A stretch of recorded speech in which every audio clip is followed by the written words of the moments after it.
No, you know what? Actually, today I had to run errands today. Oh, really? Okay. Oh yeah, grocery shopping, you name it. You name it. Okay. So, but you're still getting pretty booked up with the tours lately, because I know you've been slowly Yeah. getting back with that as well too. Not as much as before, but because of COVID, obviously. But lately, I've been hearing that you've been getting a little bit back into that here as well. So, Yeah, yeah. It was tough. March of 20, it was brutal for about 6 months. And then yeah. towards November, December, started booking up 5, 6 tours a month. Before COVID, we were doing about 40 tours a month. Right. And so now I'm probably around 15, 20 tours a month. But international travel hasn't opened up, and that's the Yeah. majority of my tours, international travel. It's so now Americans just want to get out of their house and they just want to go tour. And so, but people still reaching out to you via email or direct messaging, right? Oh yeah, Okay. yeah. Oh, totally, totally. Okay. Yeah. So is that still coming in through now more often as it was before, or does that slowly kind of filtering itself through to get? No, now, no, no. Now it's like a snow. It's like a snowball going downhill. Oh, really? Yeah. Oh yeah, yeah, yeah. No, not now. Now, see, before COVID, we were 6 months to a year. We would book for tours. Oh, really? Now I'm like 3 months out. I see what you're Yeah, saying. yeah. Okay. And now I will have it like today. Okay, I had this day. I could have done 3 tours today if I wanted to, but I also need a break. I just done 9 days in a row with tours, and Oh, really? yeah, 2 tours a day. So it exhausts you. So Yeah. I'm talking quite a lot about myself. I'm telling my story, the Rocky story. I'm telling all Right. these things. So you need a break from talking Right. about yourself. Yeah. So, but did the document, because that's where I first heard of you, and honestly it was because of Okay. Stallone Yeah. had I mean, he posted this a while back, and then I became aware of you, and then I started following you on social Okay. media for quite some time now, and Yeah. seeing what you've been posting up here and there.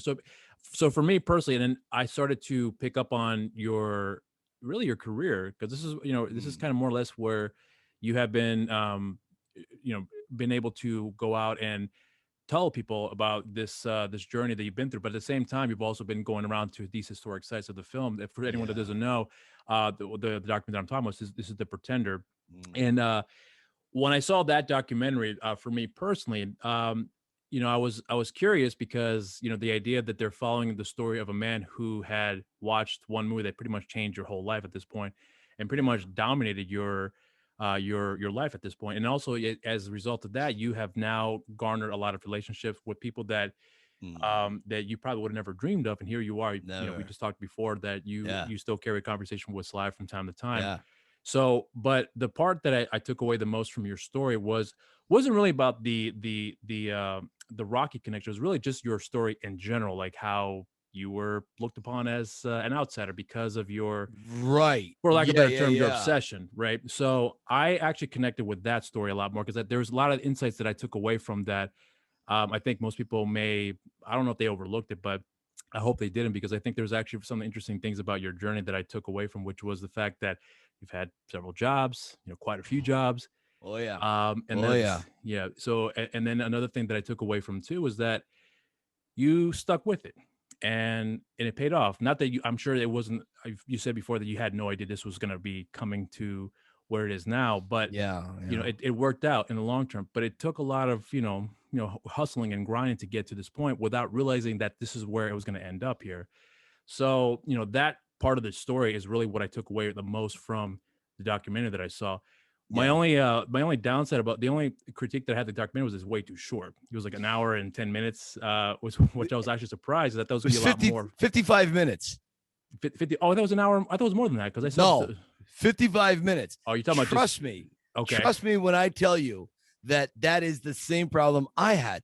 We Okay. had Larry Holmes, we had Chuck Wepner in it. These are all friends of mine. So we had them talking on screen about what it is that I do. But here's the thing, and I have to give huge props to the director Jimmy Toscano Right. and his crew. They were just absolutely amazing.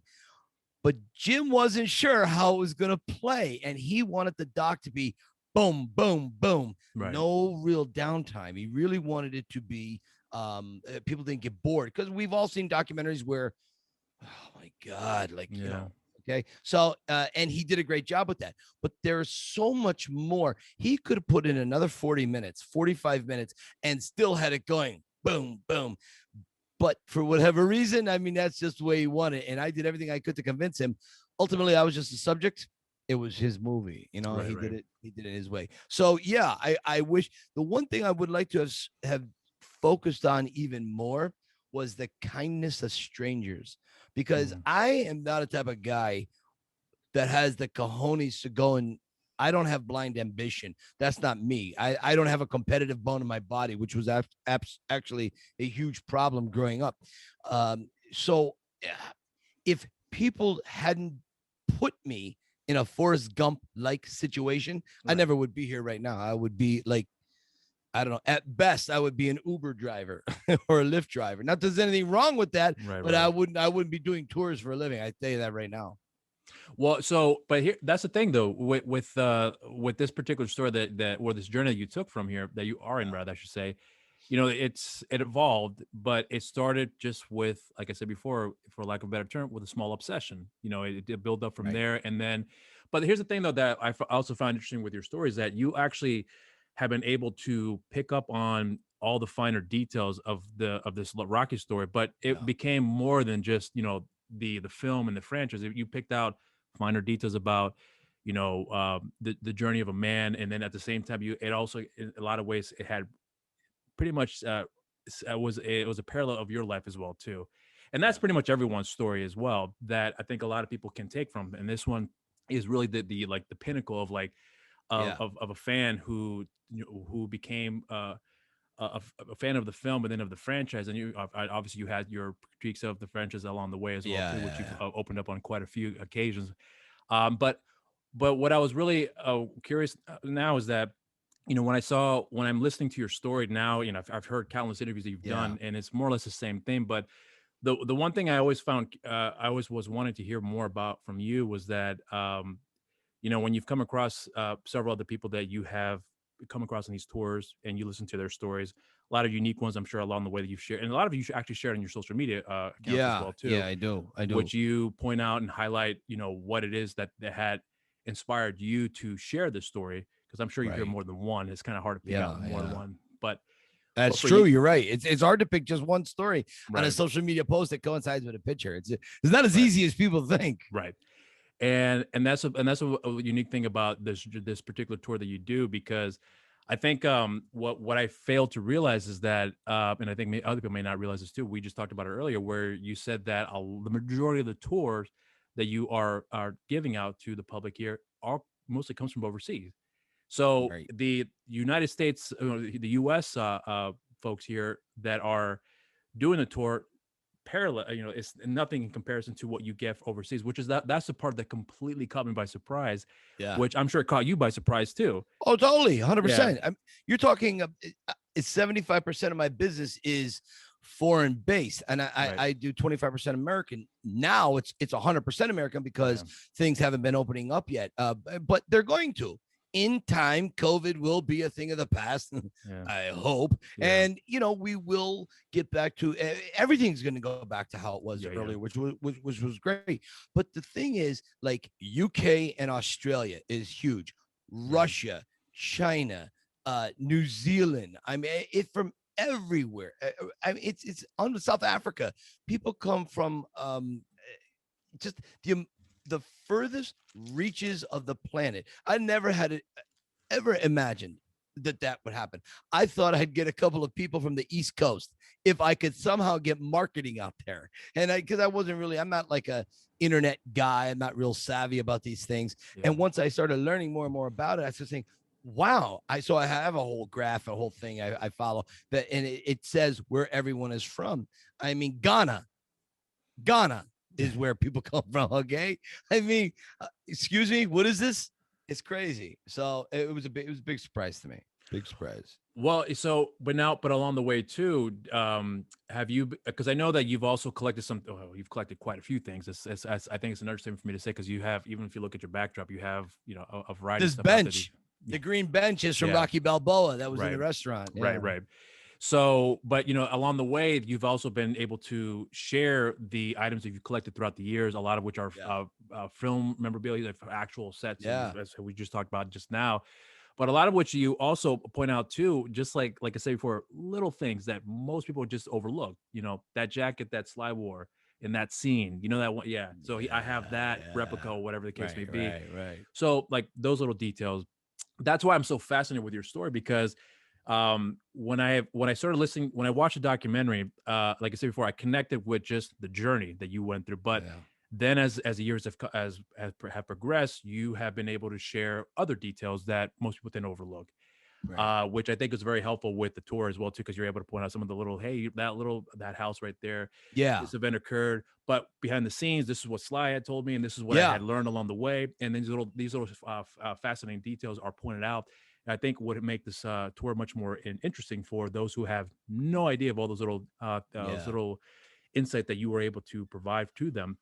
But as I started to look into your the way things are going for you now as well, obviously COVID being the setback here, but as Yeah. you know, since you had time to be able to look at some things and see how things are starting to pick up now, has anything changed as far as your perspective and how to approach it more differently now as it was before? Because I'm sure you're cranking things through left and right in the beginning, and now that you had that break, Yeah. by default, obviously, but did I give you time to be able to change some things now for you that you were not able to reflect on before, but now had the time to do that, to say, what, maybe I'm going to do this differently with the tour now, because it didn't work before. I thought it would, and now as I'm getting bored of it, I'm trying this aspect now. Like anything like that Yeah. has changed? Yeah. That's a really good point, Robert. I actually, there's one major thing I changed about the tour. Most people wouldn't notice it as major. Actually, most people would see a little speed bump. But to me, it was everything. People always ask me, how'd you get in the Rocky? Well, why Rocky? Why not Luke Skywalker or Indiana Jones or Darth Vader or whatever? Why did you settle on Rocky?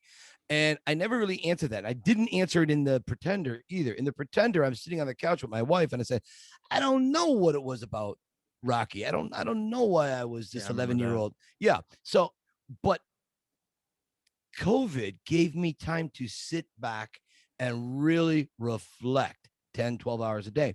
And I remembered what it was. My mother, in 1972, when I was just a little kid, my mother bought this book called Jonathan Livingston Seagull.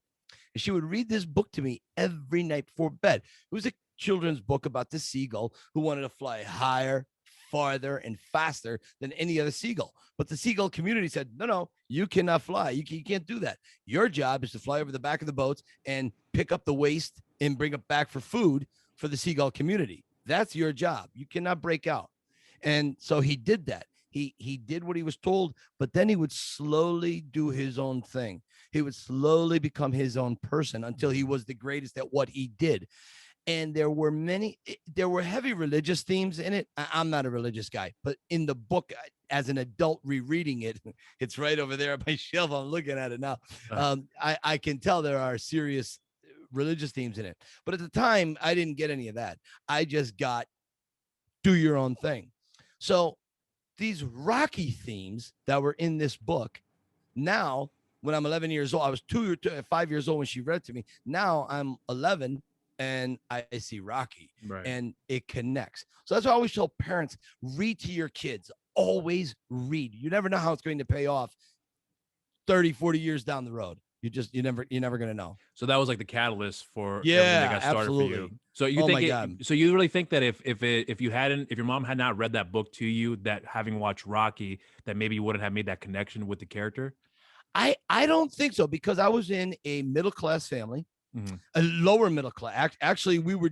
I don't even know if we cracked middle class, lower middle class at that. Yeah, we were so poor. So, and um, uh, my mother, she would tell me how her and my father would go and collect bottles so that my brother and I could go on school trips. We could pay to have our whatever it was that they needed to do. I didn't know we were that poor as kids growing up, but there was so much love. It felt like we were in a middle class family. So, what would a middle class kid, 11 years old, why would he be passionate about this leather clad, black fedora, smoking, busting up, and I'm a coward as a kid. I am ruled by fear. I am ruled by insecurities. Yeah. Why am I going to be attracted to the character of Rocky? And I do think it's the underdog theme that was in Jonathan Livingston Seagull. I do. Well, there's something that you actually pointed out too that I was really interested in. See if you can indulge with me with this, because you mentioned before that you're actually a pretty introverted person, despite you and I are talking. You seem Yeah. pretty, pretty talkative here. But there's a part of me that wonders where you have gotten where do you develop the skill to be able to do this here, because you're introverted, and from what I understand, you still are, but you are doing something that makes yourself stick out, that makes you Yeah. stick out in a lot of ways above the rest, and sometimes in a way that may be uncomfortable for either yourself or maybe for some other people. I always wondered how you've been able to keep that introvertness that you have, but still have the ability to go out there and go, hey, well, what's going on? Hey, let's go out this tour Yeah. today. We're gonna talk about it. It's hard because, so for me, I'm somewhat the same way too. But this is a good way for me to be able to communicate with people, for me to kind Yeah. of get out of my shell. It's a But good I don't know medium if for you. you're right, but I don't know if I have the ability to do the exact same thing as you are doing, where you're actually going out there and and not have to say put on a show, but really to put on a No, it's a uh, one-man show. You're exactly right. okay. It's a one-man show for 4 hours in the car. That's what the Rocky Tour is. I'm not kidding you. That's exactly what it is. I'm an extrovert by nature with introvert tendencies. Okay. I dislike most people. I dislike most people because when you get to know people, you see their agendas and what goes on behind the scenes. And God, he's not the kind of person I would hang out with. So I'm an introvert because I just can't connect with a lot of people on a level that I would like to. I couldn't do it as a kid because nobody understood me. As a kid, I was always square peg, round hole. I never fit in ever. I was totally fringe society, the original social distancer. That was me. But I think knowing that people are, cause I can't go knock on doors. Want to take a Rocky Tour? I have to wait for people to contact me. So if they're contacting me, they see what the price is and they say, okay, we're willing to take the price. We're willing to go on this tour. Then that says they're serious about Rocky. And all I ever wanted was to hang out with Rocky fans to talk about Rocky all day. Now it sounds a bit mentally irregular, but maybe it is. Robert, maybe it is a little mental irregularity, but it works for me. And I get reinvigorated. I get re-inspired by these people. And they bring their children, 8, 9, 10, 11 years old, and they tell me their stories. The father tells me, my kid was downstairs and he was punching this bag we have hanging in the basement, and he couldn't wait to punch it. It was like the father's bag. He was the one working out. But once the kid saw Rocky, he was like 10, 11 years old. He saw Rocky punching it with the wrapped fist like a boxer. He would take the toilet paper and wrap the toilet paper around his hand to mimic the look. And he would hit like Rocky the bag. And I said, that was me. That was me as a kid. And so right away, I'm alive. And I've probably given over 2,000 tours. I lost count at this point. And every single tour is like the first tour for me because it's your first tour with me. And it gives me such, it's like crackheads and meth heads. They're chasing. This is it. They're chasing that high. And I used to be a police officer, so I know a little bit about this. Yeah. And so that's the thing. They never quite get that high. You can only see Rocky for the first time once. And the high I got off of that was incredible. Yeah. So I'm always chasing that fix, that high. And my clients on my tours give me that high. I feel great when I go to all the locations. I go to locations when I'm not doing tours. And it's not quite the same because there's an energy between you and them. And it's just this symbiotic thing that, I don't know, I'm probably not explaining it too well. No, I understand where you're going with it. But so that actually brings up another question that I remember from the documentary that where I forgot where, it was out by where Rocky was living at. And you happened to be there, and some guy was pissed off and said something, and you were like really, really, really depressed at that moment. Like you were like, you could see it in your face, like written. Your wife tried to cheer you up. Yeah. So, but like, so that leads me to this question here. But So, when you honestly, when I first saw that, I wasn't sure if you were serious. I really wasn't at the time when I was first watching it, Yeah. because I was like, is he really that sad, or is it an act that he's putting on? Not that I said I didn't believe that you were Sure, upset, sure, sure. but it was more like, is that legitimate that someone really is that, hurt by someone else saying those things? But Yeah. then it dawned on me, because I saw it again afterwards, after I watched it the second time. No, the third time, actually. I think that was the third time where I saw it that time, and I realized, oh, I understand the why you were upset. So for me, I Mhm. took it as, and you let me know if I'm wrong. I took it as where you found I for me, I took it as you found something that was meaningful in that particular moment in time. Yeah. And it was a very beneficial sentiment that you took from it. And then someone else is coming in and saying something to the effect of, I think if I remember from the documentary, they don't care about us. They never, who are they to What take care of Rocky do us? for us? He What never did Yeah. nothing for the neighborhood. Yeah. Right. And so, they just used the shot. And then once he became famous, that was it, and here we are, still stuck. And then that, I think from that point, that's where I noticed, oh, that's where the break occurred. Yeah. So there's a part of me that wondered if, like, when you know, if you still carry that same sentiment Yeah. to this day, if Sure. someone, okay, Yeah, because it's like excuse me. sure. It's like Rocky inspired me to be better. Right. Rocky inspired me to elevate myself. Okay. Why didn't Rocky inspire that guy that was smashing the bottles and in my face and in the crew's face? And I pushed my wife behind me. That wasn't on the film. So that was two things that happened there. Right. That was my adrenaline. I was coming on off of my adrenaline. I was trying to calm down. And then it hit me like, if I could become better from seeing Rocky, why couldn't you? Why did you end up on this dead end street? Why did you end up in a street corner with meth heads and Yeah. crack addicts? Why couldn't you get out of here? And then Yeah. it broke my heart. And that's one of the reasons why I'm no longer a cop. I could not deal with, I was too empathetic. I, Yeah. I could recognize scams and deceptions and scumbags. I had no problem with that. But it was, I was too empathetic. I hated the suffering. I hated to see that. And it made me not an effective police officer. So my talents were best served elsewhere. Well, they actually, I was just talking to a director here, Tom McLaughlin, who had done Jason Lives, and we were actually talking about Rocky in our conversation, and he was telling me something about how Stallone at the time had just got done with Rocky back in the '70s, and I forgot the name of the teacher there, but they say, "Hey, listen, we got some students here. Show them your film. Go over the details about what it took to make the movie." So, anyways, long story short, they presented the movies, and Stallone was asking, what do you think? Did you like the scene? So on. So, anyways, he was telling me that he took some particular advices from the film that were very effective. For Yeah. me, there's one that always stuck out above the rest out of the entire franchise, which is in Rocky 3. I'm sure you know which one I'm going to be talking about, which has to do with Paulie, pissed off that Rocky was successful, and why isn't he included in this whole Yeah. success train that he's on, and he felt left out. And then Rocky was like, you don't, I don't, no one owes you a thing. You owe it to yourself. And he's like, well, can I just work for you? He's like, all you had to do was ask. So, like, that big, Yeah. build up to that moment. Like, that was the one thing that I took away the most out of everything in the franchise, because that's exactly how I look at things, where you don't really owe anybody, and no one owes you a thing, So, like, it's like when I reach out to you, Yeah. you don't owe me a follow-up. Hey, uh, I can't do it right now, or you don't have to answer me at all. I don't expect that from you, because I've sent out plenty of requests for people. Hey, can you want to talk to me? No response. Yeah. And I can't take it personal, but I understand, maybe, they're just not interested, and I just have to take that as it is.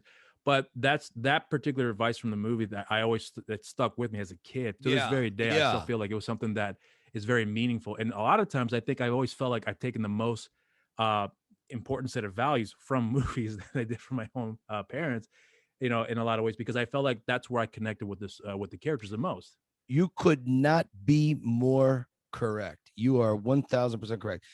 Friends don't know. They do because they want to do. Yeah, yeah, yeah, and yeah. and Paulie, and we all have a Paulie in our life. We Mm. all know somebody like Paulie to some degree. Maybe not exactly, but there is a Paulie in all of our lives. And I wrote a book called Cue the Rocky Music. And one of the first things I wrote in the dedication was, I learned more about watching Rocky in 2 hours than I ever learned in school. all Yeah. my years of school, all my years of being a police officer, everything, nothing equals what I learned from Rocky. Now, that sounds a little ridiculous, but to me, Rocky's a philosophy, really. There's a Yeah. philosophy you can tap into. Forget Rocky 4 and the music video and the Mhm. 2% body fat and the coiffed hair and all Yeah. that. Love Rocky 4, but I just go with the philosophy, Yeah. you know, and he captures it so beautifully in Rocky Balboa, where he talks about, it ain't about how hard you hit, it's about how hard you can Yeah. get hit and Yeah. keep Yeah. moving forward. That is the ultimate core belief I have about life. Stop complaining and cursing out other people because you aren't where you want to be. Go and do it. Yeah. Go and find a way around it. Come at it diagonally. Come in the back door, side window, basement. Keep trying, and then go back and try those other doors if they weren't open to you again. To keep trying. Don't stop. It took me. I was 40 years old until I figured out the tours. 40. I'm 53 now. Yeah. So okay. So you have to keep at it, no matter what it is. Maybe you want to open a hot dog cart at the courthouse square for lunch for all the lawyers and defendants and police officers and whatnot. Maybe you wanted to go back to school to be a writer or a film editor, whatever it is, whatever your passion is, don't give up on it. And that's Yeah. the thing. Yeah, you even said this too, and I should correct the record here. People for my entire life have always been saying, "Oh, this guy's obsessed with Rocky. He's obsessed with it." But think about it. What does the word obsessed mean to you? When you tell me what you think of, what pops into your head? Well, when I was trying to describe it for you, I was just because I couldn't find the correct word that I really Right. want to use. I'm not that literate when it comes to my vocabulary. But to me, I was trying to describe it like as if to say you picked up on something and you figure something out and you're trying to take from what you can to learn from that and then develop that skill to continue and bettering yourself. That's how I looked at it in terms of Right. obsession. So Right. And obsession can be a variety of different things, but that for me, that's what it meant like for you. right. And you hit it right. Your verbal description is perfect. Okay. But obsession is for me, when I think of obsession, I think of that psycho boyfriend who doesn't let the girl alone and Yeah. breaks into her house and beats her father and Yeah. kidnaps her. And right away, he's on Dateline 3 years later when the body floats up in a suitcase somewhere. That's obsession. For me, it's passion. That's the Because word I was trying to use. because it has never been anything but a positive force in my life. It has given me this house that I'm in. It's given me a career. More than anything, it's given me security. I may be one of the top 7 most insecure humans on the planet, and not the type of insecure where you would notice. I don't tell my wife how to dress or wear makeup or this and that, or don't wear makeup, Right. because she would take a verbal brick to my head Yeah. after 33 years. It's everything internal. I never think I'm good enough. I never think anything I do is going to be Yeah. recognized. You know what I mean? And I think a lot of us are kind of like that on some Yeah. degree. And Rocky did something. I saw that same insecurity when Gazzo, the moment I fell in love with Rocky. Okay, we all see the big white letters, ROC, bum, Mhm. bum, bum, bum, bum. But for me, the moment was when Gazzo yells at him, and then Buddy says, "So long, dirtbag, meatbag," and Rocky says, "Should have broke your thumbs." At that point, we hear Conti's music, that slow Rocky music. Yeah. And he's looking around, and no one's with him. He's alone on this desolate side road by this wrought iron fence. And he takes the ball, he starts bouncing the ball, and he just goes into the Philadelphia day. That's it. And that was me. There was nobody around me to hear me scream. There was Mhm. nobody around me to hear me fight back. Nothing. No, I mean, they just walked away. They ignored me. And now to be talking about the thing that alienated me, I talk about it to everyone, but interviewed about it. It's a blessing for me. Yeah. Well, so this gives me like another thing that I was curious because I think you may have already answered the question here for me, which was that I was going to ask you if at any point you ever get, I wouldn't say tired of it, just like just exhausted from, you know what, I got to stop for a while. I just got to stop what I'm doing right now because it's just it's way too overwhelming or it's just too much. Like, has anyone you ever? Robert, that's a great question. What is your definition of a while? Well, so I guess what I'm trying to say is that, you talked about you did 9 days Yeah. straight of Yeah. touring. Yeah. 2 tours a day. Yeah. And but you have to, I'm considering the other variables along with that too. So you're doing nine straight tours, maybe 2-3 tours. I think you said what, two Yeah. tours a Yeah. day, Yeah. right? Yeah. Okay, Right. Right. so that's Right. about 4 hours each one around. Is that Yep. okay? Yep. So you do that. So you're hearing more or less the same thing. So it's a repetitive cycle of people coming up telling the exact same story to some degree. Yeah. Um, but then at the same time, you're putting on this one man show. You're taking a break for the middle part of the day to start the next show, more or less, and then you're going through the same exact spots over and over again, repeating the Mhm. exact same Right. stories, Right. Right. going over that. So it, after a while, like I would imagine for certain people that it's gonna be tiring. You're like, I gotta stop. You would But think. but that's the thing. But some people do it regardless. Like, I can do this all day, and I probably would never get bored of it. But there is a part of me that wonders, if I reach to that point, what would I do? Because the answer is I don't know. I hope I never get to that point. Right. But there are some people who do reach that point despite what they love, and they just say, I'm just done. So I always wonder if what the person's mindset is in those particular moments where they're just grinding it, and everyone else is like, holy shit, this is like way Yeah. too much. Yeah. I Yeah. can't do this right now. I mean, how do you do it? And I always figure that the person loves it, but do they Yeah. love it enough to continue doing it without ever considering stopping? Is what I'm pretty much trying to get. So that's perfect. So imagine when you're 11 years old, Yeah. your life has been ruled by fear up to Right. that point. You can't make decisions. You're afraid of getting beat up by schoolyard bullies or whatever. Yeah. Imagine your DNA being instantly stamped with something new.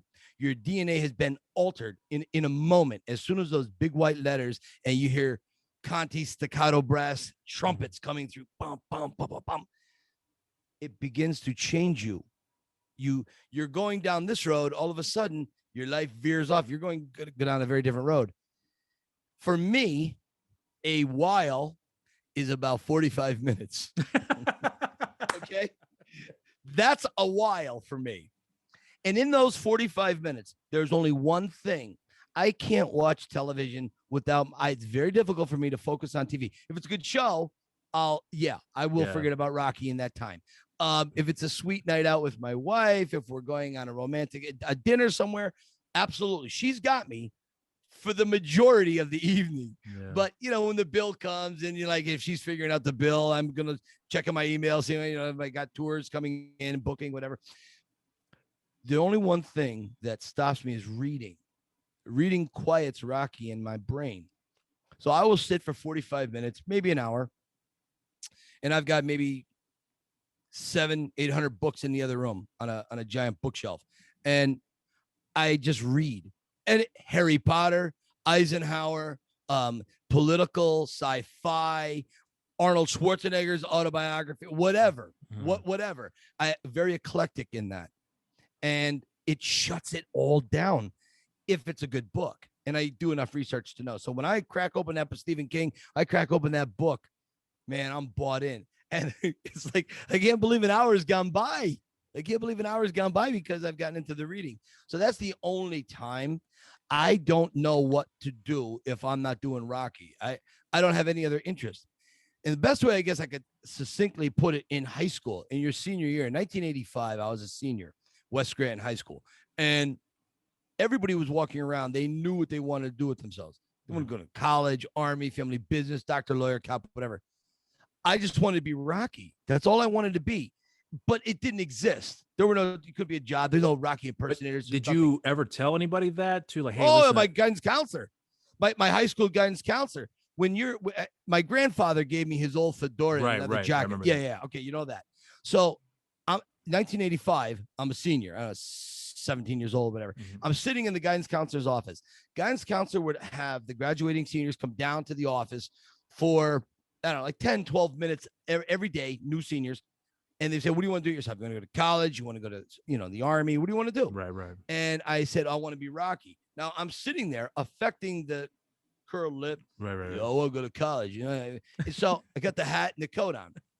And I said, I want to be Rocky. And he goes, what? I go, yeah. I want to be Rocky. He goes, oh, you want to be an actor like Sylvester Stallone? No. I want to be Rocky. Oh, you want to be a boxer? You want to be Yeah. a professional. I said, no, try boxing wasn't for me. I want to dress like Rocky. I want to walk around the streets of Philadelphia and I want to promote Rocky and I want to get paid to do it.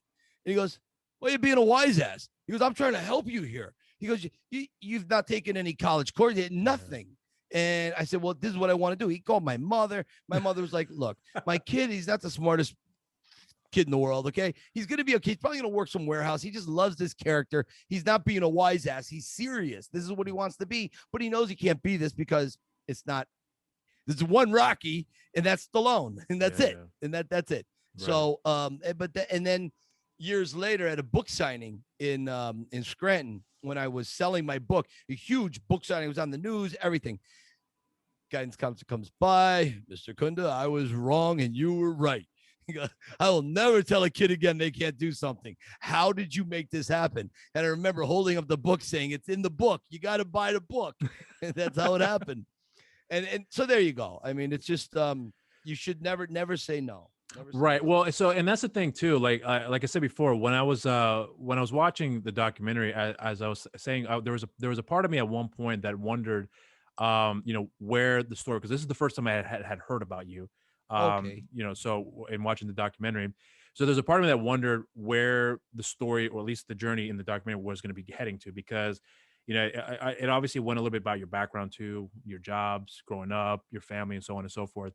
But then I wasn't sure like what the end game was. Like, is the intention to pursue some sort of Rocky career, in some capacity where you are in person? Like I just did not really know what to think of it until the end. Right. So until the end. Yeah. So when I saw the film the first time, I was like, oh, so that's where I connected with the story, because I connected bits and pieces. But once I got to the end, I was like, so the bigger picture wasn't just some guy who wants to be right. It wasn't that. Like I said before, I felt like it was more about, there was something that you connected with, and Rocky was just well, in this case, you mentioned the book, but Rocky was certainly the catalyst that kind of just pushed you further to pursue a career that most people would look, or a path rather, that most people would consider to be, weird, but it paid off. And I think that's one of the reasons why Stallone obviously connected with your story, because you were the underdog, but you weren't the underdog in terms of sports. You were the underdog of life. Right. Which is what Rocky was. Right. Rocky is a metaphor for life. Right. That's why Stallone was going to originally write he was going to put Rocky in the body of a mob guy. He was going to put Rocky in a cowboy, an out of work actor. And then he said, no, people can't relate to all these things. Fighting. We all know fighting. And that's where that kind of all came from. I really want to be clear. On this. I was happy.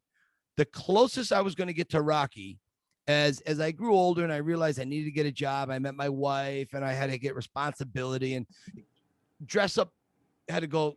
Enough of the dress up, Mike. Okay, enough. And I said to myself, I would be happy to put a fedora and a leather jacket on, simply walking the dog around the neighborhood. That would have been the only time I would have emulated Rocky. I was happy with that. But a series of Forrest Gump-like events happened with some of the kindest strangers in the world. And one little door opened a crack. And then I stepped through. And then I saw there was another door, and some stranger who held the key to that door absent-mindedly turned that key and said, oh, come on, let's take a look at this.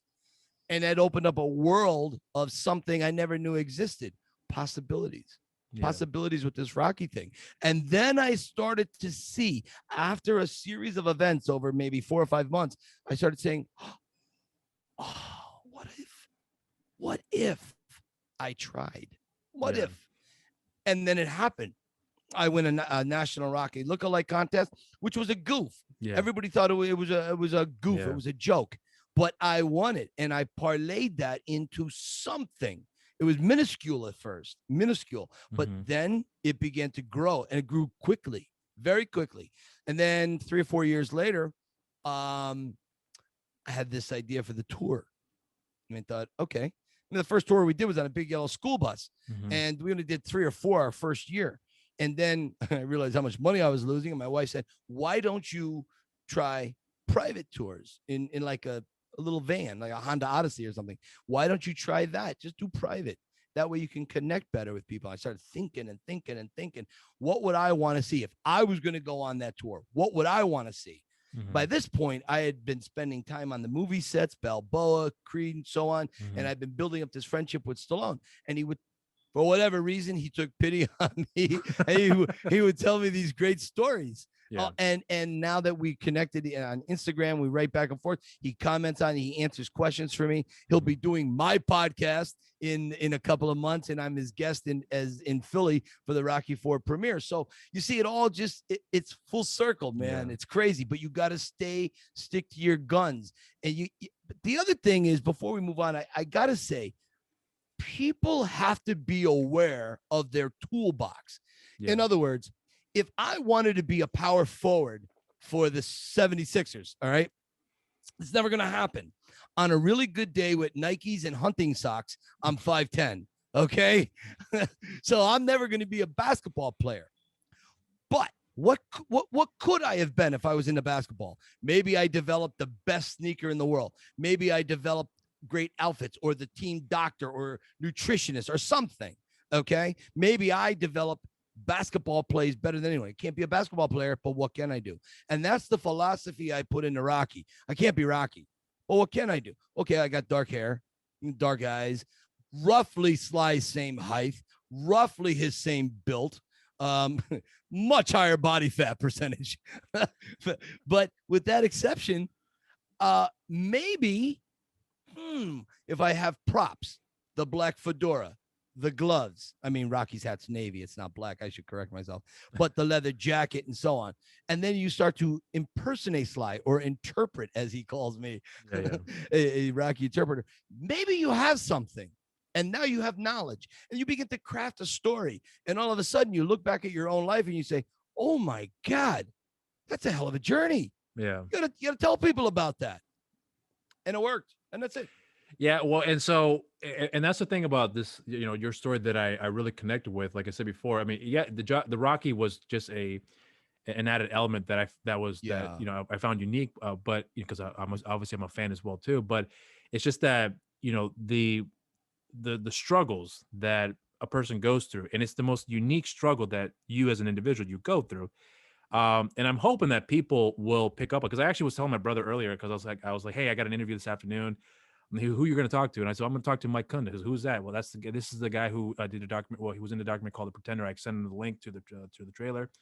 He's like, interesting. I was like, I think you would actually get a kick out of it, because there's a story that is really valuable that I think someone, not to say that my brother's going through some hard times, but someone such as yourself can take from this.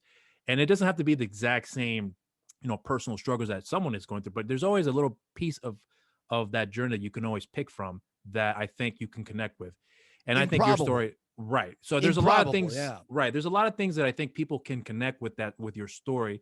Right. Rocky's just, like the, again, my vocabulary is kind of limited, but the spectacle, but it's the vehicle I use. Right. So yeah, the driver in that vehicle is the story. And I think that's really important. And then what did the driver go through to get to the bus, to pull that, to get the licensing and so on and so forth. I think that's extremely, extremely important. And that's the same way I've talked to several people in the industry that I tell them, I love your movies, but I'm more interested about what it took to make the film, what your journey was to be part of that, that added component to make this film, or the music, or whatever the case may be. Those are the interesting points. Everything else is great. That's just the icing on the cake. Yeah. And I always figured that's most people will just look at the spectacles like, wow, this is amazing. I love this tour. It's great. I'm glad. But did you hear the story of what it took to get to this point? That's the part you want to hear. You should listen to that story. Hearing Rocky, Stallone, walk through the court, talk to the doors and saying how he had to read the lines and so on and so. Those are interesting too. That's another added element to the tour. I think that's very valuable. But the point, the journey to get to that point, that is always the most unique. Like I was talking to Tom not too long ago about this. I love The Godfather, but the story of what it took to make The Godfather, that is way more interesting than the film in itself. Sure. So, but you hear those things and it's like, holy shit, that's what it took, but people then overlook that. That's one of the other things I started changing with my tours. I'm a big guy on how people came to be sitting in my car. Like, think about it. Who pays $350 to sit in a car with a guy who thinks he's Rocky to listen to these stories for 4 hours? Who does that? who is as unbalanced as I am in this arena? So I want to hear what they have to say. Unfortunately, they're paying me for the stories I'm going to tell them. So I have to craft a way to bring their story in because I love hearing their journey. Now, some people don't have a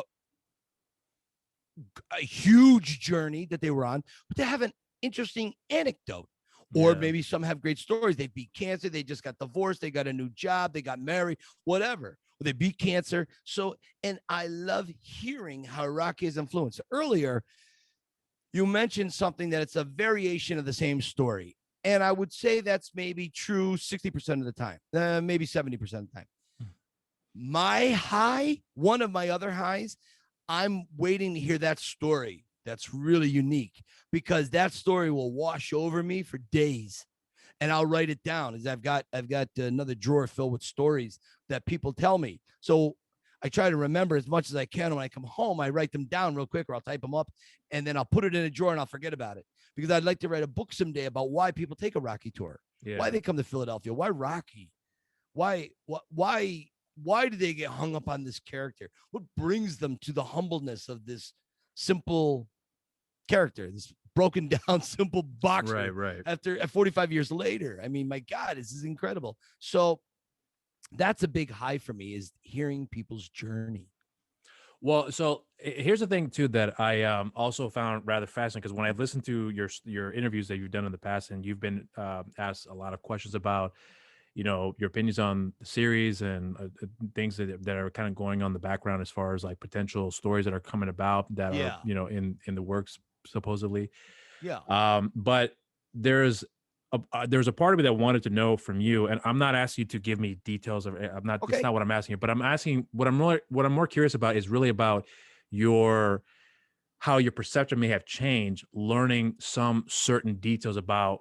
You talking to Slide directly now. Yeah. You're You're reaching out. right. He's telling you. He's sharing some insight about some things that the public may never know, and you Right. have some important. You have some interesting insight about how certain things were put together, and as a result of what you know and certain relationships you have developed throughout the years with certain individuals that have all Yeah. been part of this whole franchise into some shape or form or to degree, I meant to say, has anything changed or changed how you view what you've been through and what you know now, learning about how things were being put together and how things have been developed, the people that were involved that you have seen, have interacted with, that you realize, wait a minute, this is not the way that I anticipated.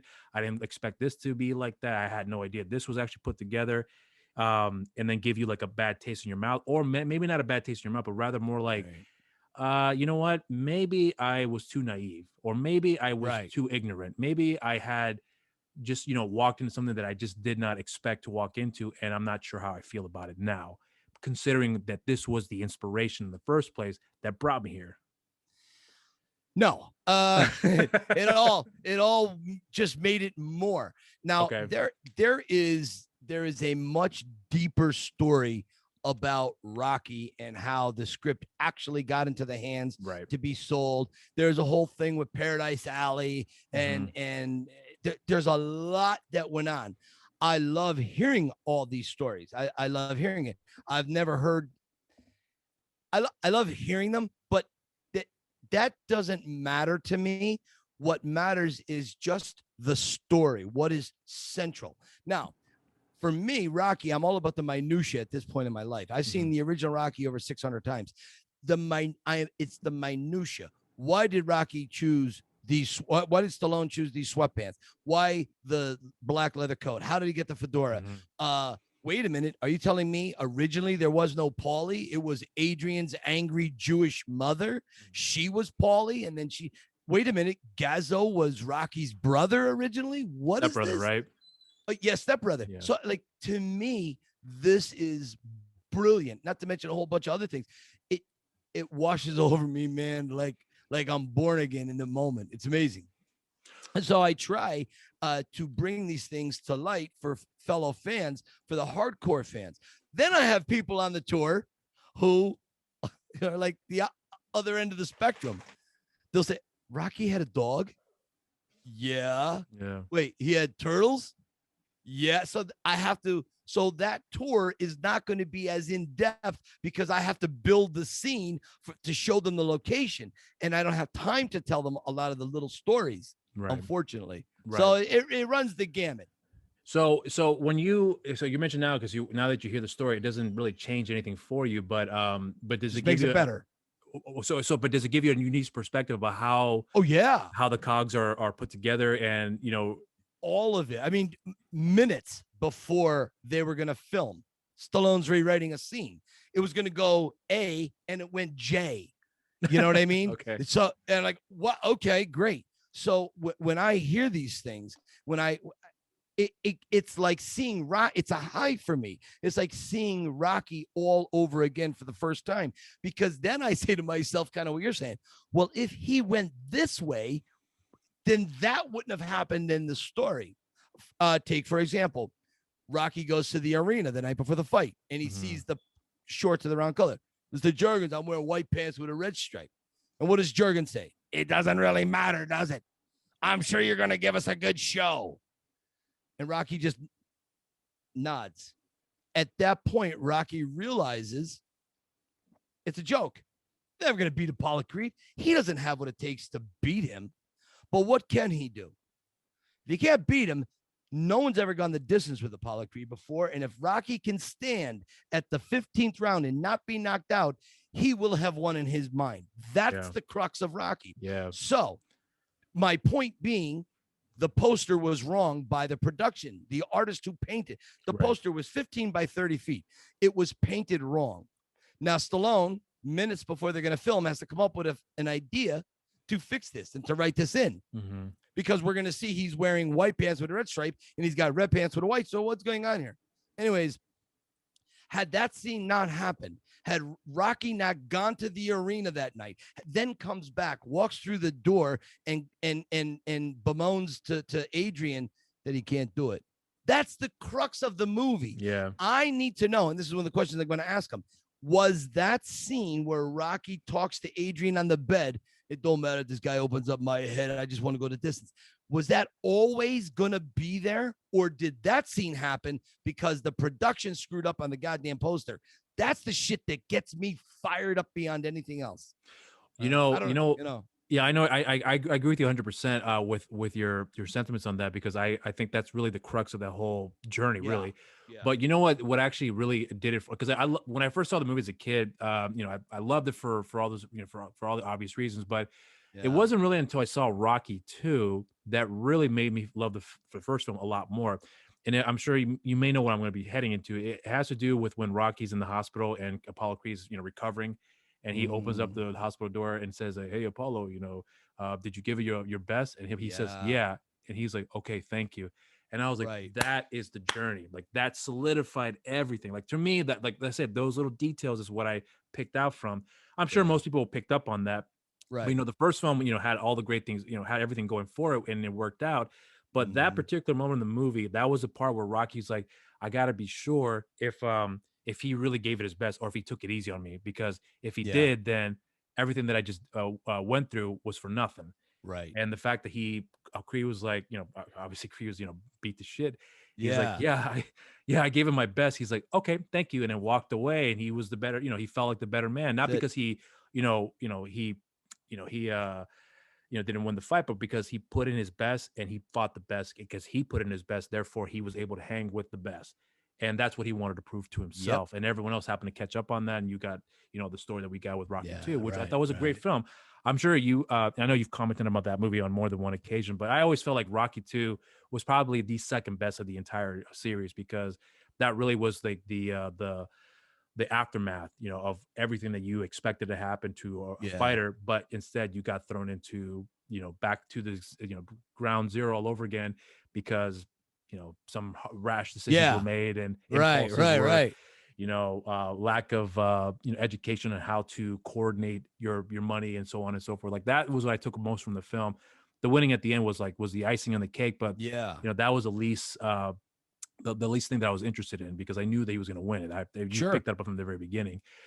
So, like this is like one of the things that I admired about your story too, because like I said before, there's a lot of parallels that I see with Rocky, but But it was really just like I said before, it was more about how, you've been able to overcome those obstacles that you've been dealt with, and But I couldn't do that myself. of course, Ha- and that's what I was going to I, say. yeah. I needed, first it starts with my parents.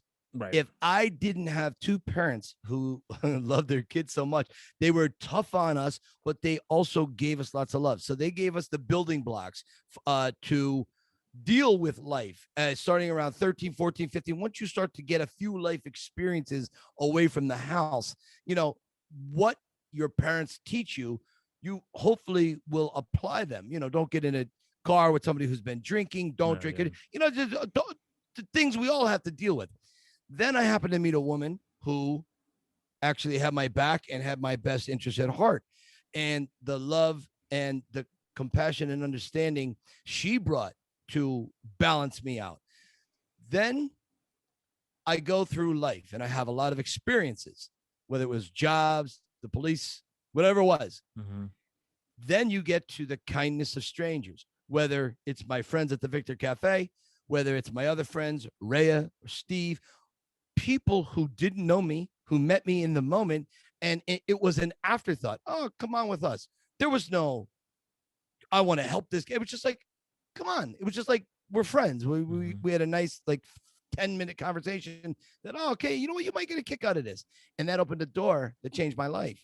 And to this day, I don't think they'll know what they did for me because, again, I would not have gone. I did not have the courage to go forward. I didn't push myself. That's why I try to tell people to push themselves harder now. Right. Do that. Climb that. Don't shriek away from it. If it's something you really want, if you're half-assing it, then maybe you really don't want it. But if you know there's an option, if you know that there is a road to victory and you choose not to take it because you're fearful, well, that's bad on you. But if you don't know there's a road there, if you're blind to it, you don't know it. And that was always my thing. I was blind to it. Had I known there was a chance to be Rocky, a version of Rocky when I was like 15, maybe my life would have been drastically different. Maybe I wouldn't be here. I don't know. It's crazy. Right. Well, so I guess this kind of leads me to one thing that I wanted to close out with because I know we have about 20 minutes left here. But sure, so with now with the amount of knowledge that you have with the franchise, and there's some insight that I know that you are privy to that most people aren't going to be aware of at this time. So as a result of like you now knowing some people that have been a part of the franchise, knowing other people who have worked on the franchise along the way, hearing these stories, you know, when you were exposed to certain things about potential projects or potential, stories that were being developed to kind of help continue this franchise, if you will, whether it be independently or Stallone being a part of the whole process. Because I know there's a whole story about MGM. I know that whole story too. Sure. So when knowing those details now with how the way the franchise is going right now, obviously with Creed 3 being in the works, I know you have a lot of opinions about that, as do I. Yep. But I'm curious now with seeing how things have expanded the way that they have. I mean, I imagine there's a part of it that looks like, holy shit, who would have thought that, as my 11-year-old self, if I saw me in this position right now, that I am, I would have killed for this opportunity, to be here, to talk to Sly, to talk to, Burt Young, to talk to Carl Weathers, because I know you've met Tyler Shaw before. Yeah. So Talia, I haven't. Talia that's right. Talia is one of all of them. Talia is the one I really want to talk to because if it wasn't the Adrian factor, Rocky would exist. Yeah. So I would love to just sit and pick her brain and think. She does very few interviews. Yeah, I know. So to be able to sit with Talia and just talk to her, to get her, because I have Stallone's perspective. I have Stallone's reality from Rocky 1. Mm-hmm. Lots of us have his reality from Rocky 1. But what we don't have, I don't even know if you can call it a snippet of Talia Shire's reality, her version. What did she see as Stallone was on set doing things? Mm-hmm. We heard John Avildsen talk about things. We heard Burt Young. And again, we heard a little bit from Talia, but man, if we could get her, if I could sit and talk with her, Jesus, that would be amazing. Yeah, she's like she was at yeah, because she's the most I would imagine the most aloof of the entire group, but she's essentially the heart of the whole franchise if you think Yeah. about it, you know. Yeah. But again, so that was my question. So there's a lot of things of what's going on here. And I mean, there's a part of it that's got to be thinking like, man, this is imagine if the whole world knew what was going on, like to be in that unique Yeah. position, to know all these things here. The thing with Creed 3 has me very frustrated. Yeah, me too. It does. By now, I don't know if all Rocky fans know this, but heavy, deep fans who are compelled to find out the minutia on some of these social media groups, they have an idea that there was a lot of disrespect shown to Stallone by Michael B. Jordan and Stephen Caple and some others during Creed 2. In Creed 1, there was a real bromance between Coogler, Sly, and Jordan. They were just the best of buddies. I don't know if people didn't notice this. During Creed 2, I don't think Stallone did one interview. Now one interview to help promote it. No, you're 100% right, and I've heard the reports about that too. I just kind of took it as just Yeah. yeah. It was very frustrating for me to hear how Michael B. Jordan treated the situation. I thought he was better than what ended up happening. Yeah. Stephen Caple, I think, was the wrong director for Creed 2. I thought there were great moments. I have to admit, there were very good moments in Creed 2 that I really, really enjoyed. But knowing Sly's going to walk away from that, I respect that and I understand that. And I don't blame Sly at all. But now they're going to freeze him and hold and stop him from a story he would like to do, a prequel. And so if he was going to be in Creed 3, if he would have been in it for a little bit, where would that have gone? Where could he have taken the franchise? Could he have wrote a book and had, because he doesn't own the rights, MGM United Artists has it, or I guess Amazon now owns all that. So I guess maybe we all got gypped because some people were real jerks to Stallone and to the character of Rocky because of their own egos got in the way. And I think the rest of us are going to get gypped out of seeing some amazing storytelling from the creator of Rocky. And that's me, as immersed as I am in this. At some point, I can walk away and say, what are you going to do? I mean, that's life. Yeah. How does Sly feel about that? How does he reconcile that? As the creator of Rocky, he has more of a story to tell. Everything he's learned, everything he's experienced at 75 years old, he's got a hell of a wealth of knowledge and life experience. He could apply. That's why he's doing Rocky 4, the re-edit, because he wants to make it a more heartfelt, soulful Rocky, which is great for me. Yeah. I can't wait to see it. Same but here. The thing is, I would murder probably 13 people to see a Rocky prequel. I mean, I would. I swear to God. I mean, that's how I would love to see how Sly would take that. But again, I have no control over it. And right. I think off the record, I'll ask Sly what he feels about that. Because I don't want to put him in a situation that's uncomfortable, you know. Well, and that's the thing too, because obviously I don't really want to get into it because there's some things that I don't want to cross those boundaries. But there's a uniqueness about the story too, is that there's a lot of controversy surrounding it as well, which is unfortunate for me. I'm sure you may feel the same way too, because there's a lot of things about this journey about making the movie and how the franchise continued. And I know Stallone has been very open about certain things. With Rocky 5, he was like, I just did it for the money. And in a lot of ways, you can kind of tell with the way everything was kind of put together. Even Burt Young, I believe, had mentioned before that there was a tension between the two of them because of the way the production was being handled, his participation and what he wanted to do. That was is out in the public for as far as how that was handled at the time. Now I believe they make amends, but there's a lot of controversies around this movie too that unfortunately kind of for me, like, it kind of gives it at least a bad taste in my mouth because this character is so to me is he's a very, what's the best way for me to describe it? There's an innocence about this character that I gravitate to, that I think is very that everyone can connect with. But at the same time, when you hear these stories and these rumblings about what had happened and things that had occurred, Mhm. it can leave a very bad taste in your mouth. And I hope that because there was a part of that was the concerning for me of, with the potential, not to say reboot, but the recharge, if you will, with Rocky Yeah, Balboa. There was a part of me that wondered, will people go out and see it? Knowing some of the things that have been exposed at this point. yeah, yeah. Thankfully, that wasn't, it didn't hinder the success of the movie. And in fact, we got another franchise as a result of that as well Yeah, too. So in a lot of ways, I felt like it didn't affect it, but there was a part of me that always wondered, especially now knowing some things that may have occurred behind the scenes. sure, sure. There's a lot left to be wondered about what could have happened if they just, if those events never occurred, for us to be able to see these stories. Yeah. Well, again, when you go back to Rocky Five, Sly wanted to kill off Rocky, and they had Yeah, I remember filmed half that. the movie. They had filmed half the movie with that intent. And the producers come on, Sly, you can't kill him. You don't kill Frankenstein. You don't kill James Bond. You don't kill Rocky. So they had to rewrite it. Too many cooks in the kitchen. Yeah. Sly told me a few other things, but that was a big part of it.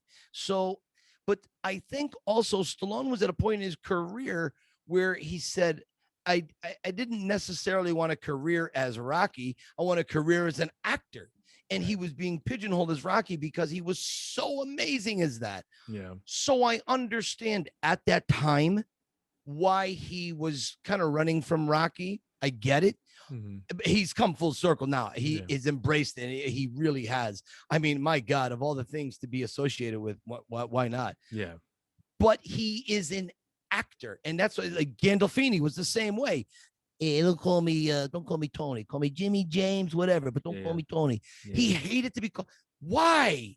You are worshipped as Tony Soprano. Are you kidding me? It's the greatest show on television, arguably, I suppose. Obi-Wan Kenobi, right? Alec Guinness, same way. Didn't overly care for that. He was kind of embarrassed. He got paid pretty good though. Got paid pretty good for it, and he became part of the lexicon. He's part of pop culture. Yeah. Oh, okay, I'm gonna have to be a Obi-Wan Kenobi to this person to get them through school or whatever. So I don't know. It's just I don't understand that. Like me, I hope it's chiseled on my tombstone or my urn. I hope it's chiseled. He was the Rocky guy.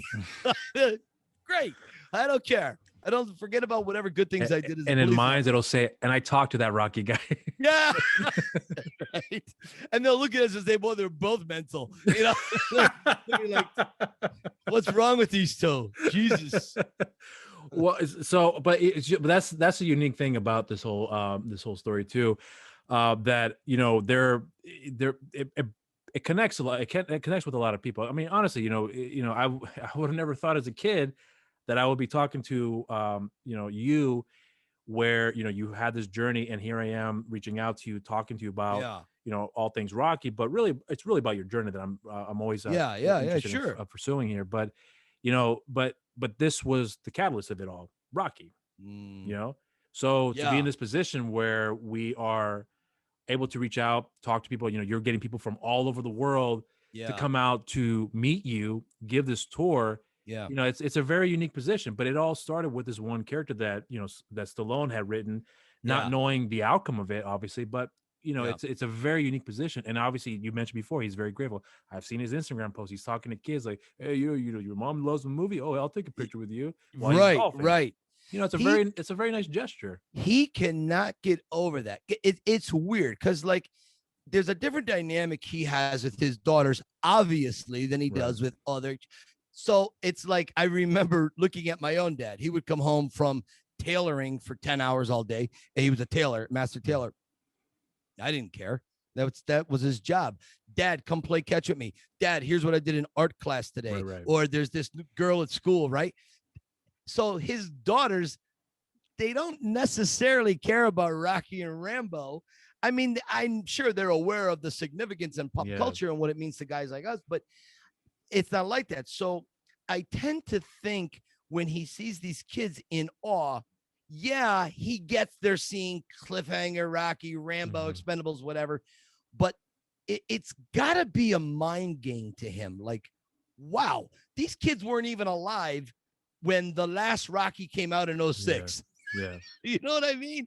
And here they are. Hey, Rock, can I have an autograph? Can I get a picture or something? Yeah. It's amazing to me. It's amazing. Yeah. Well, it's interesting too, because since we're on the topic of Sly's career, but there because Stallone has been very notorious for his rise and falls throughout his career. Sure. He's had the peak, and then he's got the the drops. But what I remember when I was watching that documentary that's on the Expendables DVD, Blu-ray rather, when he talks Yeah, about it's what it took great. to make the movie. Yeah, it's great. I thought it was better than the movie, to be completely honest with you. I agree. So, Yeah, first uh, Expendables was great, but that documentary, the oh my journey god, Sly to go through yeah, with the shingles and yeah, the problems, the ankles, the neck, all that yeah. crazy. But what really took me by surprise was the fact that he made a comment about how he wanted his daughters to see all that, Yeah, and he was like, right. because my kids, they heard about these things, and he had no idea that he was going to have this resurgence. Yeah, Once right. Rocky Balboa was successful, then Rambo, and then it just kind of picked up from there.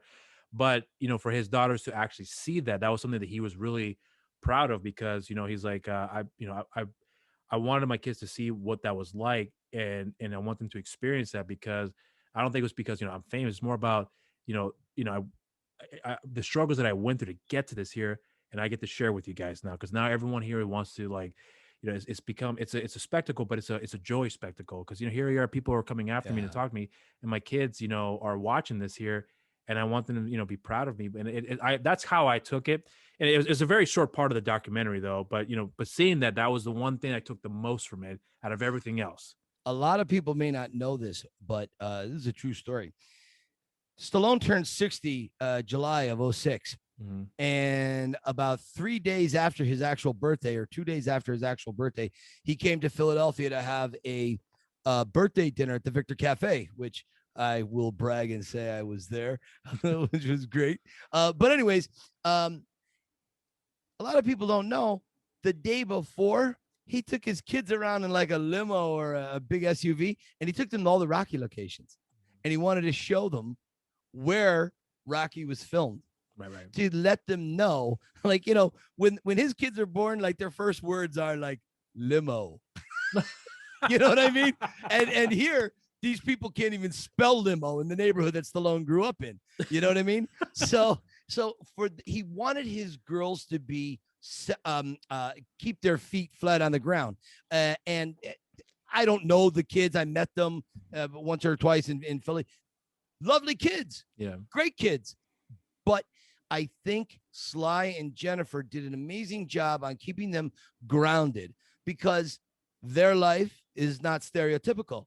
Their life is 1 in 100 million. That doesn't happen to a lot of people. Maybe 1 in 1 million, 1 in 10 million. But I think they did an amazing job. And again, I don't know his children personally, but they seem incredibly grounded and kind to me. They do. So Well, so now that you have, when you've got a chance to meet Sly, and have developed this relationship now, is there a part of you that looks back on this here and say, you know what, this is something that I didn't expect would ever happen to me, because here I am reaching out to Stallone and talking about his life, my life, the yeah. films, and so on. I mean, there's got to be a part of it that looks back and it's gonna be like, holy shit, this is an amazing position to be in. I get very melancholy about it sometimes. What's And up? my wife, well, I look back and I think about it, and I say, what would I have done? We couldn't have kids, my wife and I. And so when I get on that track and I think about Mhm. that, I think, if I had kids, I wouldn't have had the courage to do what I'm doing today. I would have knuckled down. I would have worked 2, 3 jobs to Mhm. do what I had to do. Not having kids, it gave me a certain freedom. So I get very melancholy, because when I think about the journey, I think about the thing we really wanted, and we couldn't have. Mother Nature decided against us, made the decision for us. So, now, I have this incredible career. I have this amazing road that I've taken. If I were to tell my 11-year-old self this, his head would explode. Yeah. It, no way. Sylvester Stallone knows about you. He understands your journey. I mean, you go back and forth with this guy. I mean, you're friends. So, and not to mention, that's the smaller part. The fact that I get to live out this dream I had of becoming Rocky, a version of Rocky. It's the most amazing thing in my life. But it makes you think.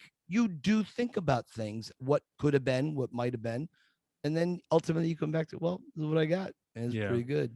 There's actually a wonderful quote. I don't know if it's verbatim how I'm saying it here, but there was a line. I'm sorry, there was a story that I heard about where John Lennon was in school, and I guess the teacher had asked all the students to write down, what do you want to be when you grow up? And the Mhm. story that I heard was that that John, everyone wrote down the typical stuff. I want to be a police officer, an astronaut, or something of that sort. And then John Lennon wrote down, I want to be happy. And then the teacher's like, no, it's not the question I was asking you. I don't think you understood the questions. Well, I don't think you understand life. So whether it's Mm. true or not, I don't know. But that particular story, being that it's John Lennon, for knowing Yeah. what he Yeah. is, it's a very really nice a piece of I guess you could say, a wonderful life lesson that you can Yeah. take from that. Oh, And totally. that's always the key, I think, to life. Yeah. Just be happy. It's a wonderful position. And to me, you come across as that you are enjoying this ride, and you're enjoying this whole Yeah. this I journey that am. you've been in here, and it's you can see it on your face. So Oh, yeah. I appreciate that, and I'm really happy for you, quite frankly, that you have been Thank hearing the you. story that you've been through, and getting to where you are right now. This is like the once in a lifetime stories that I think that people will look back and remember, and you are part of that history, not just for Rocky, but in Yeah. general.